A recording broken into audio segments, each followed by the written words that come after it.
Hello guys, सबलाई नमस्ते। Duty सकेर अब रुमको लागि बस पर्खिन गइँदैछ। यो साँझ परिसकेको छ, बत्ती सत्ती बलिसकेको छ होइन। अब सधैँ एउटै ड्रेस है, सधैँ एउटै ठाउँ भिडियो बनाइन्छ। अलिक डिफ्रेन्ट तरिकाले बनाउन मन लाग्छ, तर के गर्नु, त्यस्तै छ समय, त्यस्तै छ मेरो अवस्था होइन। हरियाली छ गाइस, हेर्नु न कस्तो दामी। मलाई कस्तो के एउटा सानो कुरामा प्रब्लम उयो लागिरहेको छ क्या, एक्सप्लेन गर्न मन लागिरहेछ क्या।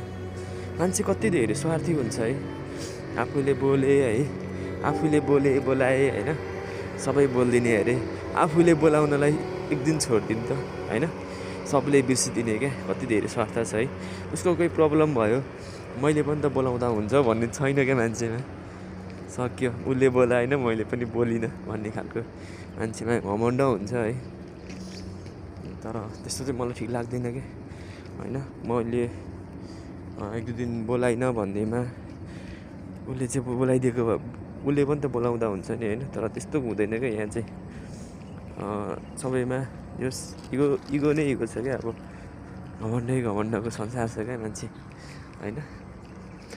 त यस्तै हो है, मान्छेमा घमण्ड धेरै आउनु ठिक पनि होइन। ठाउँमा हुनुपर्छ र सबै ठाउँमा घमण्डले पनि चल्दैन होइन।